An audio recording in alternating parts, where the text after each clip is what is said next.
Uma das disciplinas mais desenvolvidas nas últimas décadas tem sido a área de física. Muitas das ideias que cientistas famosos tinham com respeito à física foram ultrapassadas como resultado dessas descobertas recentes. Será que a Bíblia também e a física dentro da Bíblia também já foi ultrapassada?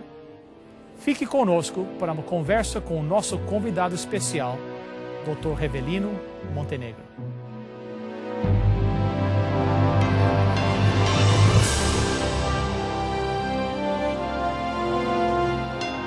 Venceu a prova do tempo.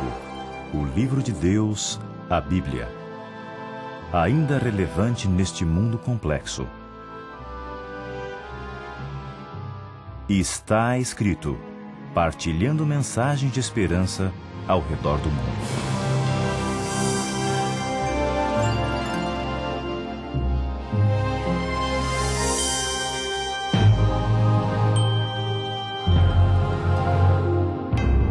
Bem, em primeiro lugar, quero dar as boas-vindas ao Dr. Montenegro, nosso convidado especial para esse programa. Seu doutor, muito obrigado pela... Agradeço também o convite. A sua presença aqui. Na introdução, eu falei que muitas das ideias dos cientistas famosos, com o desenvolvimento do conhecimento da física, as ideias que durante, quem sabe, anos e décadas eram aceitas como padrão, foram mudadas. Será que na Bíblia a física também já foi ultrapassada pelas recentes descobertas? Eu acho que não. Eu gosto muito de fazer... Sempre que eu leio um novo artigo científico que é apresentado alguma evidência contra algum texto bíblico, eu costumo simplesmente esperar um pouco e aguardar a contra-resposta que virá em seguida contra aquele texto, contra aquele artigo, contra aquela nova descoberta, né? Eu tenho percebido que a ciência contida na Bíblia tem se mantido firme durante séculos e séculos de desenvolvimento científico. Ela tem tantas teorias já passaram, né? Tantas teorias já foram apresentadas como verdadeiras e depois sucumbiram completamente. Viu? O primeiro verso da Bíblia... Deixa eu interromper, para o benefício de alguns que, quem sabe, não conhecem o senhor, só uma biografia bem rápida, que você trabalha como cientista hoje na Alemanha, PhD, e foi engenheiro, trabalha agora na área de bioengenharia. Trabalhou como cientista e pesquisador aqui no Canadá, através da Universidade de Toronto. Então, só para o pessoal saber quem você é e os seus conhecimentos, que isso é uma área que você mexe com todos os dias também, né? Isso, e eu já tive a oportunidade de lecionar física. Então, física é realmente um assunto super interessante. Como você mesmo falou no início, uma das disciplinas que mais se desenvolveu. É realmente uma disciplina tremenda. Assim, o desenvolvimento da física no século passado foi tremendo. Por exemplo, um dos mais famosos cientistas de todas as épocas era um físico, Einstein. Por exemplo, sempre que se escuta a palavra cientista, vem à mente a imagem, a imagem de Einstein, né? O entendimento, o estudo da física para se entender o universo é uma coisa tremenda hoje em dia. E seus diferentes ramos. A física é uma área tão diversificada e, ao mesmo tempo, o desenvolvimento tem aumentado tanto que eu diria que um físico nuclear, se ele conversar com um físico de uma área qualquer, de uma outra área qualquer da física, eles não vão nem se entender devido ao tamanho, a profundidade e o desenvolvimento que essa disciplina tem alcançado, né, nesses últimos anos. Interessante. Mas eu queria dizer que o primeiro verso da Bíblia, o capítulo 1, verso 1, é já, na minha opinião, uma aula de física. Então, logo no início da Bíblia. Deus já começa falando de física. Porque, se você perceber, se você quebrar esse verso aqui, os primeiros versos, ele começa dizendo, no princípio, ou seja, já temos aqui a ideia de tempo, criou Deus a terra, ou melhor, os céus, nós temos aqui a ideia de espaço, certo, e a terra. Nós temos agora a ideia de matéria. Então, essa trindade é que forma o universo. Certo? Nós não podemos ter um universo somente formado por tempo e matéria. Você precisa do espaço. Certo. Você também não pode ter um universo que é formado só por tempo e espaço. Você precisa da matéria. Ou matéria e espaço. Matéria e espaço somente. Você precisa do tempo. Então, essa trindade em si, que é apresentada aqui já é uma introdução ao mundo da física. Olha, para entender física, você tem que entender que nós vivemos nesse universo composto desses três elementos, né? Eu chamo isso de uma trindade. E se você continua lendo o texto de Gênesis, o versículo 1 vem falando sobre a questão de trevas, do que essa ausência de luz. Depois vem Deus trazendo a luz para todos nós. Então, todos esses são termos físicos muito fortes. E as leis da física, as leis que nós conhecemos hoje, que ainda há muitas para serem desenvolvidas ou descobertas, há muita coisa ainda na física para se desenvolver, assim também como nas outras disciplinas, é claro, nas outras ciências. Mas eu diria que há muita coisa para ser descoberta. Eu diria que a Bíblia seria um ótimo guia também para as pessoas estudarem e verem ou analisarem aqui alguns parâmetros. Mas, por exemplo, eu queria ler com você um texto interessante do livro de Jó, no capítulo 38, versículo 33. Jó 38, verso 33, tem um texto bastante interessante, 38 e 33, que diz: sabes as ordenanças dos céus? Podes estabelecer o domínio de Deus sobre a terra? Deus está fazendo uma pergunta. Você conhece as leis que governam o universo? Isso aqui é um desafio já para os físicos. Ele chega para isso parece a defesa de um doutorado. Você vai para a defesa, o professor te pergunta: você conhece essas leis? Você entende disso? Então, eu me lembro muito bem de quando eu terminei o meu mestrado. Eu fiz um mestrado na área de química inorgânica, e na hora que eu lembro que aproximava-se a época da minha defesa, um professor, um grande amigo meu, que ele se dizia ateu, chegou para mim e disse: como é que você quer ser um cientista e crer em Deus? No dia que uma determinada experiência não funcionar no laboratório, você vai dizer que é porque Deus não quis? Você vai colocar a culpa em Deus? E eu disse para ele: não. Se alguma coisa não funcionar, professor, é justamente porque eu não estou obedecendo às leis que governam o universo, ou as reações químicas, ou qualquer outro fenômeno da física. Eu não estou obedecendo essas leis, e isso para mim é a maior prova de que existe um Deus. Porque se esse planeta, se esse universo não fosse organizado e previsível, se nós não tivéssemos leis, ciência não existiria. Certo.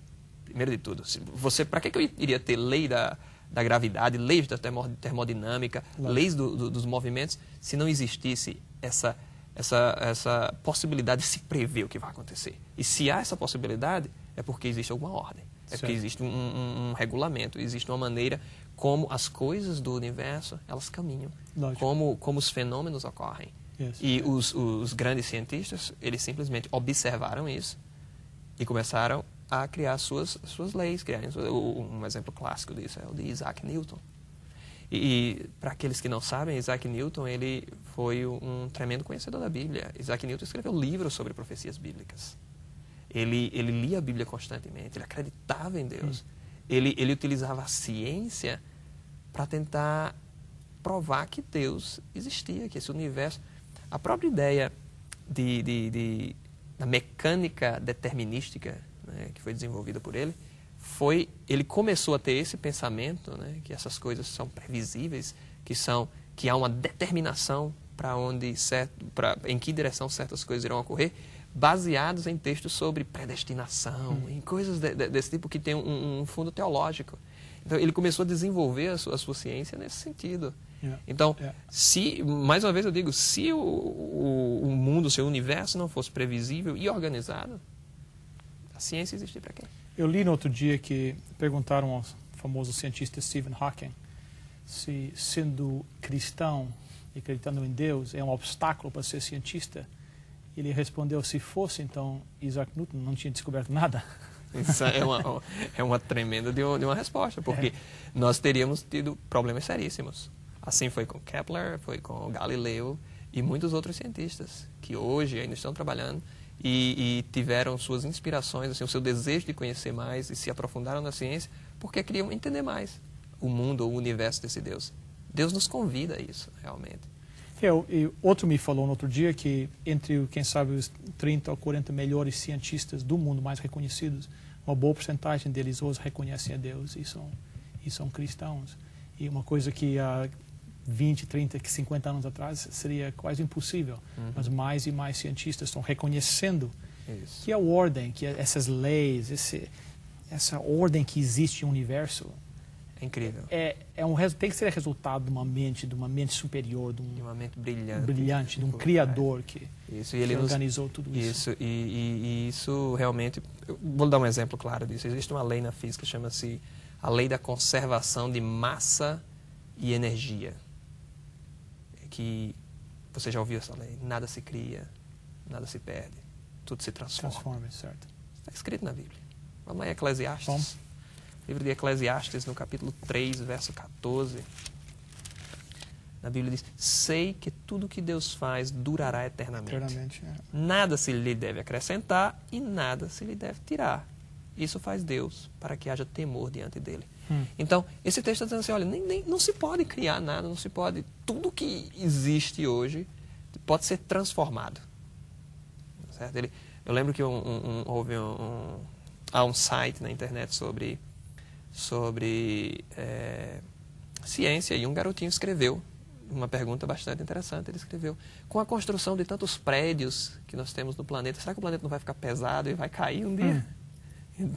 Mas parece uma pergunta boba, mas é uma pergunta de uma criança que não conhecia muito bem essa lei. Certo. Mas ela não entendia essa lei da conservação da massa, que o que está havendo aqui não há criação de novos materiais, mas simplesmente o que era areia um dia foi transformado em concreto e o prédio foi transformado. Só foi uma transformação, né? Mas a massa está ali.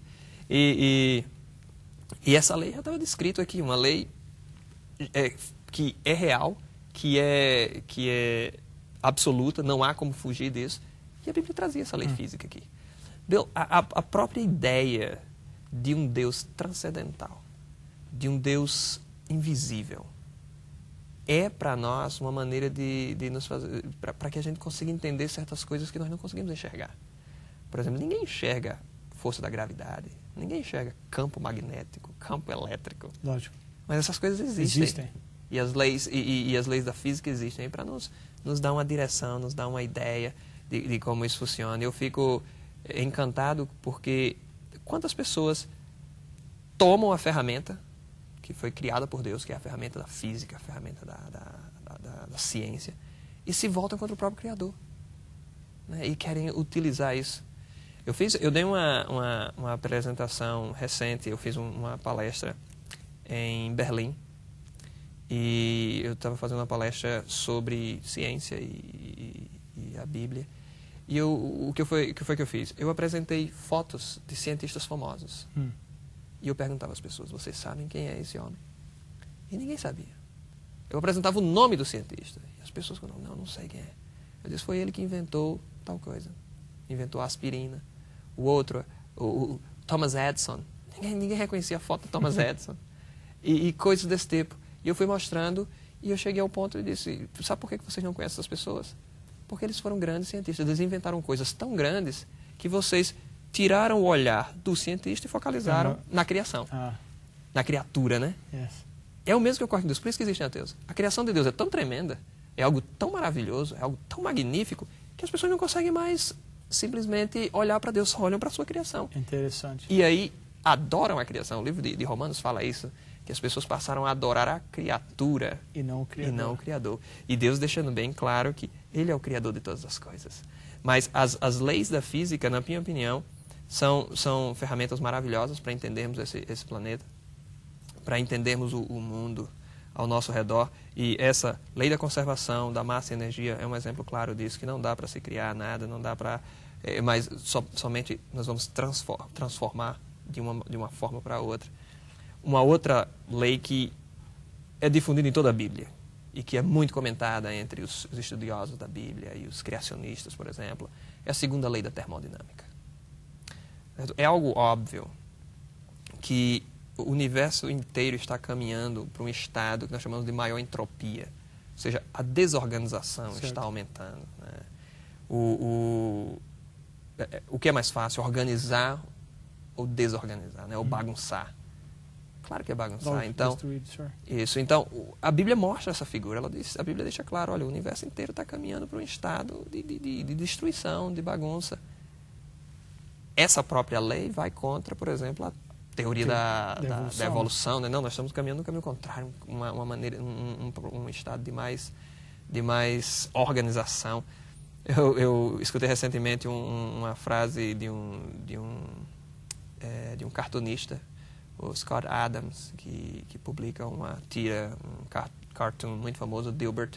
E ele, apesar de não crer em Deus, apesar de não ser criacionista, ele disse algo tremendo. Ele disse, olha, a teoria da evolução, ele disse, eu não posso acreditar numa teoria que teve que ser revisada tantas vezes, ela tem que estar errada. E vindo de um homem como ele, eu disse, olha, interessante sua opinião. Mas eu queria te mostrar na Bíblia que a Bíblia fala sobre essa questão da entropia, dos problemas estarem aumentando, enquanto todas as outras religiões falam, não, nós estamos caminhando para uma época de mais organização e tal, e a própria comunidade científica, não, é evolução e coisas assim. Vamos lá no livro de Romanos. Ok. Romanos, capítulo 8. Livro de Romanos, no capítulo 8. Eu queria ler os versículos 20 até 22. Eles não dão uma indicação clara disso. Diz, pois a criação ficou sujeita à vaidade, não por sua vontade, mas por causa daquele que a sujeitou. Na esperança de que também a própria criação será libertada do cativeiro da corrupção para a liberdade da glória dos filhos de Deus. Sabemos que toda a criação geme como se estivesse com dores de parto até agora.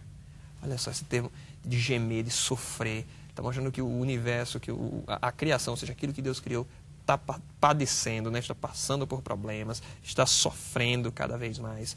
E isso é uma indicação clara. E há muitos outros versos na Bíblia que mostram, olha, esse planeta jaz nas trevas, né? Esse planeta caminha para a destruição, que mostram, eles confirmam a segunda lei da termodinâmica, que, olha, o universo está caminhando para um estado de maior entropia. Deixa eu só interromper aqui, porque essa é uma das coisas que eu acho muito interessante. Como é que os cientistas que acreditam na evolução, qual é a resposta deles quando a teoria da evolução entra em contradição a essa segunda lei da termodinâmica? Qual é a resposta deles? O que você ouve por aí? Não, a única resposta que eles dizem é que se você coloca energia no sistema, você pode anular essa entropia, né? Só que, ou seja, ele está dizendo que a entropia do universo está realmente aumentando em sistemas que nós chamamos de sistemas fechados, né? Ou melhor, abertos, desculpe-me. Que a energia está se dissipando, mas se você conseguir fechar o sistema e colocar inserir energia ali, você pode resolver esse problema. Só que se você olhar de uma figura maior para uma figura maior, o que nós vemos é que o universo inteiro, o que estaria fora do universo colocando energia aqui isso aqui é o ponto. A energia viria de onde? Exatamente. Então não existe... Na verdade, o que eles estão fazendo é transferindo o problema. Por exemplo, os descobridores do formato do DNA, eles chegaram à conclusão, olha, é muito complexo para ter surgido aqui por acaso. Então, os descobridores da hélice tripla, né, do DNA, eles afirmam que, na verdade, não, as células que originaram a vida aqui na Terra, essas moléculas que originaram a vida na Terra, elas vieram de outro planeta. Ou seja, transfere o problema para outro planeta e deixa eles resolver por lá, porque o negócio aqui é muito complexo. Então, isso é uma demonstração clara de não querer admitir que a possibilidade de Deus ter criado é uma possibilidade lógica, uma possibilidade óbvia, e simplesmente querer fugir do problema, simplesmente transferindo o problema para mais distante. Esse aqui é o ponto para mim que é de mais frustração, é que eu acho que as pessoas têm o direito de rejeitar a Deus, claro, embora eu acho que seja a decisão errada, mas quando eles indicam que acreditar num Criador não é lógico, é lógico. Acreditar num Criador se encaixa dentro das leis da ciência. Claro. Eu acreditando num Criador não é preciso violar nenhuma das leis físicas, nenhuma das leis que governam o universo. Claro. Então é uma hipótese lógica. Exatamente. E para eles concordarem com isso é difícil, né? Claro, são duas escolas de pensamento, né? São duas escolas que... Nós temos uma escola que diz, não, Deus é o Criador, outra que diz, não é. E aí as diferentes escolas têm suas opiniões, até mesmo seus preconceitos. E elas continuam lutando. E, na verdade, isso vai sempre existir até Jesus Cristo voltar. Essa é a minha opinião. O que nós podemos fazer é o seguinte, não, estão aqui as evidências, tá certo? E eu não estou nem falando de arqueologia, de história, de psicologia, eu estou falando somente de questões de física. Que a Bíblia, em princípio, não seria um livro sobre física. Então, nós estaríamos esperando que muitos erros estivessem contidos Lógico. aqui. Porque, primeiro, esses homens não eram físicos. Lógico. Mas aqui eles falam da conservação de massa e energia, aqui eles falam da entropia do universo aumentando, aqui eles falam também que isso é um fato interessante sobre a criação do universo. Acho que eu já comentei contigo uma vez, creio que até a década de 30 acreditava-se que o universo era eterno, mas aí chegou um momento que foi impossível segurar essa ideia de que o universo era eterno, porque as evidências eram muito claras que houve um princípio. Teve como iniciar. Isso, e aí nesse processo foi que surgiu a teoria do Big Bang, que hoje, entre os cientistas, é a teoria realmente que faz sentido. Houve um princípio. Mas ao falar isso, eles estão concordando com o que a Bíblia diz. No princípio, criou Deus os céus e a terra. Então, esse tipo de pensamento mostra que, olha, existe lógica, viu, no que nós estamos falando aqui. Por muito tempo nós fomos tomados como bobos. E o que mais me revolta é quando um cientista vai na TV, dá uma entrevista, ele simplesmente diz assim, isso não é ciência. Isso é verdade, yes. E ele não dá os argumentos. Ele não apresenta nada, ele simplesmente diz, isso não é... Ele se esconde por trás do título de doutor. Diz, rapaz, eu sou doutor. Escuta, mas doutores já falaram muita coisa errada nessa vida, viu? Então, eu fico triste ao ver isso. Utilizar a expressão, isso não é ciência, é muito fácil. É um recurso muito confortável, né? De simplesmente dizer isso e sair de cena. Mas por que você, então, não apresenta as evidências que vão contra isso? Certo? Porque até aqui eu não vi nada que estivesse se opondo ao que a Bíblia diz. Lógico. Mas o interessante da entropia é que a Bíblia também diz que Deus não está sujeito à entropia. Então, a própria Bíblia dizia que há sistemas em que a entropia não funciona. E Deus é um deles. E Deus é o sistema. É o sistema. Vamos lá em Tiago. Ok. Tiago, capítulo 1, verso 17. Tem um texto bastante interessante. Em Tiago, no capítulo 1, verso 17, que diz assim, toda boa dádiva e todo dom perfeito é lá do alto, descendo do Pai das luzes, em quem não há mudança nem sombra de variação. Então, essa possibilidade de mostrar um sistema onde a lei da termodinâmica, o aumento da entropia, desculpa, não se aplica, é algo tremendo também. Olha, há sistemas onde também não funciona, e esse sistema é Deus. É Deus. Em Deus não há como essa variação ocorrer, essa mudança ocorrer. Algumas pessoas criticam a Bíblia dizendo o seguinte, que nós só descobrimos, ou só utilizamos esses textos quando alguma descoberta é feita. Por que não utiliza a Bíblia para poder fazer as descobertas? Mas isso é um absurdo, fazer esse tipo de declaração. Porque há um caso exemplar na Bíblia, é uma profecia no Velho Testamento em que o profeta diz que viu carros circulando pelas praças da cidade pareciam como fogo. E o Isaac Newton, ao ler esse texto, ele era um homem de uma criatividade tremenda, tanto é que ele, sentado debaixo de um pé de maçã, de uma árvore de maçã, quando viu a maçã cair, ele desenvolveu toda a teoria sobre a lei da gravidade. Quando leu esse texto, ele conseguiu calcular a velocidade desses carros que circulavam ao redor da praça. E ele disse que, olha, no futuro o desenvolvimento tecnológico vai ser tão grande que as pessoas irão desenvolver veículos que poderão viajar a mais de 80 km por hora. Na época, eram carroças que transportavam as pessoas. E uma carroça não chega nem perto, uma carruagem não chega nem perto de 80 km por hora. E os cientistas da época, a comunidade científica na época, ridicularizou o que ele falou. O Voltaire chegou a declarar que a Bíblia havia arruinado a cabeça de Isaac Newton, dizendo uma coisa dessa. Depois de tantos séculos, o que a gente vê hoje? Nós vemos veículos que andam a muito mais 80. Principalmente se você for dirigindo uma Autobahn na Alemanha. Aí você vai ver carros a 200 km por hora. Então, eu fico impressionado. Não, a Bíblia já dizia isso, olha. E há muitas outras coisas. Mas, mais uma vez, a Bíblia se preocupava, ela deixou a física em nossas mãos, Deus deixou a química em nossas mãos. Olha, aprenda aí, vai lá, começa a estudar e vocês vão descobrir mais ainda desse Deus maravilhoso. Que maravilha. Bem, doutor, muito obrigado outra vez pelas suas observações interessantes e Eu sei que os telespectadores estão gostando muito desses programas e espero em breve tê-lo junto conosco mais uma vez. Vai ser um prazer.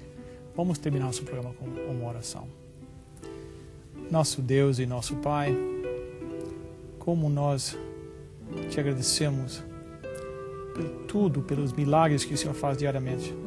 Ao nós lermos estes textos aqui e ver a ordem, essas leis, tudo que o Senhor contém aqui na Bíblia, para mostrar para nós que esta é a palavra, que esta é a tua palavra, que aqui contém verdade.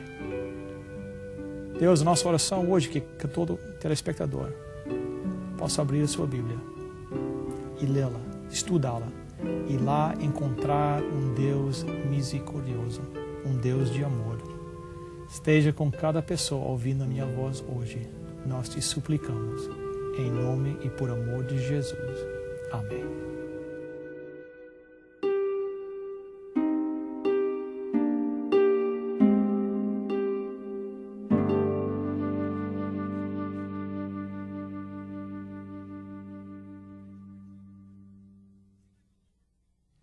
Bem, eu sei que os telespectadores gostam de ouvir as observações do Dr. Montenegro, suas ideias interessantes com respeito às várias matérias e como se encaixam na Bíblia. E nós gostaríamos então oferecer um brinde para vocês, um DVD desta entrevista. O DVD chegará em sua casa gratuitamente. Aqui está a informação necessária para você pedir a sua cópia. Para você solicitar gratuitamente a sua oferta, basta ir ao nosso website www.estaescrito.ca e acessar o programa de hoje. Lá você preencherá um formulário com os seus dados e assim poderemos enviar a oferta para você. Escreva para nós. Está escrito Box 2010, Oshawa, Ontário, L1H 7V4. Bem, Dr. Montenegro, mais uma vez, muito obrigado pela sua presença. Eu sei que você está muito ocupado, mas você faz o esforço para estar aqui conosco. Nós apreciamos isso muito. Muito obrigado. Nada. O nosso amigo telespectador, o programa que acabaram de assistir pode ser revisto no nosso website www.estaescrito.ca. Lá podem encontrar todos os programas do Está Escrito na língua portuguesa.